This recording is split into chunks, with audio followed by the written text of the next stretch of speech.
Comment faire pour investir en immobilier quand on habite à Paris? C'est une question qui revient énormément et je vais vous donner ma réponse dans cette vidéo. C'est parti!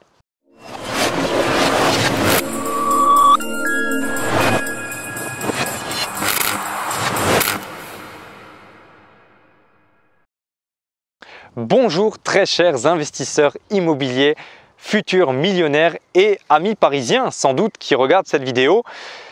C'est un plaisir de vous retrouver, je suis Franck, fondateur de Immomillion, une société où on accompagne les personnes motivées et déterminées à atteindre leur objectif financier grâce à l'immobilier. Et on accompagne notamment plusieurs Parisiens, pas mal de Parisiens, ouais, c'est vrai, qui du coup habitent Paris et puis souhaitent eux aussi investir en immobilier. Parce que voilà, Paris, on le sait, c'est une ville un petit peu spéciale, c'est pas toujours facile. Donc, comment faire? Où est-ce qu'il faut aller? Est-ce qu'on peut investir dans Paris? Est-ce qu'il faut aller en dehors de Paris? S'il faut aller en dehors, où est-ce qu'il faut aller? Je vais répondre à tout ça dans cette vidéo. Je vais également vous donner plusieurs villes où c'est vraiment intéressant d'investir. Donc ça va vraiment vous intéresser, restez bien jusqu'au bout. Et à la fin, j'ai également une petite surprise. Donc avant de commencer, regardez, juste en dessous de la vidéo, vous avez un petit bouton rouge, il y a écrit s'abonner. Cliquez dessus, je publie plusieurs vidéos chaque semaine. Donc, avec du contenu pour toujours vous apporter un maximum de valeur. Je suis sûr que ça peut vraiment vous intéresser. Et n'oubliez pas également la petite cloche juste à côté pour recevoir une notification dès que je sors une nouvelle vidéo. Maintenant qu'on est prêt, la question, est-ce qu'on peut investir à Paris?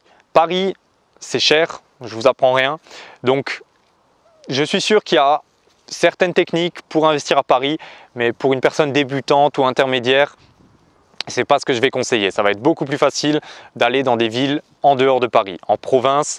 Voilà, ce qu'on appelle la province, même si ce n'est pas forcément des toutes petites villes de campagne, hein. Ça peut être des grandes villes autres que Paris. Donc, pour quelqu'un qui est débutant, je vais faire une généralité, même si j'aime pas faire des généralités, parce qu'en immobilier, il y a tout qui est possible, il n'y a pas de généralité. Pour un débutant, je vais vous conseiller d'aller dans une ville, je vais rester aller assez large, entre 20 000 et 150 000 habitants. Donc pas la peine d'aller sur des Lyon, des Marseille, des Montpellier, des choses comme ça. Il y a beaucoup de villes, pas si loin de Paris, où il est vraiment intéressant d'investir. Donc c'est là où je vais en venir ensuite, c'est que c'est pas la peine d'aller, et ça je le vois parfois et je comprends pas en fait, c'est pas la peine d'aller dans des villes, si vous habitez Paris, c'est pas la peine d'aller, je sais pas, à Brest, à Mulhouse, à Saint-Étienne, à... Qu'est-ce qu'on a, je sais pas, à côté de Marseille, parfois j'entends, enfin...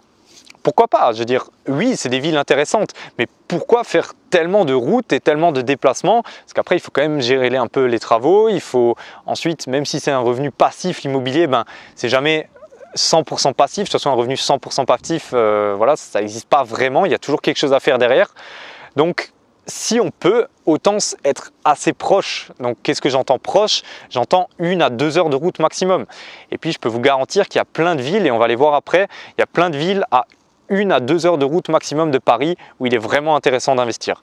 Donc, bien sûr, il y a des villes très loin, voilà, qui sont intéressantes également, mais est-ce que c'est vraiment nécessaire d'aller tellement loin? Je ne pense pas. Donc, ces villes, quelles sont-elles? Ces villes à 1 à 2 heures de Paris, j'en ai relevé quelques-unes. Voilà, il y en a plusieurs et je ne connais pas toutes les villes non plus, mais on accompagne nos clients dans plusieurs de ces villes. Donc je pense notamment à Troyes, je pense à Orléans, je pense à Rouen, je pense à Amiens, à Reims, à Tours. Donc voilà, vous voyez un peu la taille des villes dont je vous parle. C'est vraiment des villes entre 20 et 150 000 habitants, même plus que 20 000, qui sont... voilà, elles ont tous un accès en train à Paris et ça c'est aussi un gros avantage et ça doit être vraiment un critère de choix si vous voulez investir autour de Paris. C'est qu'aujourd'hui si vous n'avez pas un train, un TGV ou un TER au moins qui relie la ville à Paris, c'est que voilà, c'est pas super pratique. Et il y a beaucoup de gens qui travaillent sur Paris justement, qui font le déplacement tous les jours. Parce qu'aujourd'hui avec le TGV, si je vous prends l'exemple de Reims par exemple, Reims c'est une ville, Paris-Reims en voiture. Bon, je n'ai pas la carte sur moi, mais c'est à peu près 2 heures de route, il me semble. À dire que si vous prenez le TGV, Paris-Reims, c'est 45 minutes. Donc, où est le problème d'habiter à Reims, de prendre le TGV tous les matins et d'aller travailler à Paris et de rentrer le soir en 45 minutes? C'est vraiment des gros avantages de ces villes. Et ça fait aussi un certain effet parce que Paris, c'est quand même une ville qui, patrimonialement et en termes de valeur, elle monte sans cesse. Paris, c'est incroyable, ça monte tous les ans, la valeur augmente à Paris. Et en fait, toutes ces villes qui sont un petit peu autour et qui sont reliées par ces moyens de transport et par l'économie un peu, elles sont en fait drainées par Paris. Enfin, pas vraiment drainées, mais elles profitent en fait de l'implosion de Paris. Ça fait qu'elles implosent aussi en fait. Donc vu qu'elles sont reliées, qu'on est dans la périphérie de Paris, la grande périphérie de Paris, ben, si Paris augmente, ces villes prennent de la valeur également. Et on le voit par exemple, je reprends l'exemple de Reims parce qu'on est dessus. Reims par exemple, c'est une ville qui a énormément pris de valeur ces dernières années également. Donc voilà. Je vous ai simplement donné pas mal de villes. Si aujourd'hui vous êtes intéressé pour connaître la technique pour investir en immobilier et puis la technique que moi j'applique avec les personnes que j'accompagne pour moi-même et pour ces personnes-là, et notamment beaucoup de Parisiens également, je vous invite à aller voir dans la description de la vidéo. Vous trouverez un lien vers une conférence en ligne entièrement offerte où je vous présenterai du coup mon nouveau système Arnato. Le système Arnato, c'est quoi? C'est tout simplement l'acronyme de toutes les étapes par lesquelles je passe pour investir en immobilier. Donc l'analyse, la recherche, la négociation, l'achat, les travaux et l'optimisation fiscale.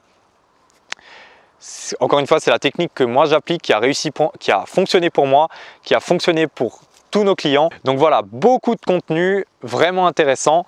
Allez voir du coup dans la description de la vidéo. Moi je vous retrouve de l'autre côté et je vous dis à la prochaine. Ciao.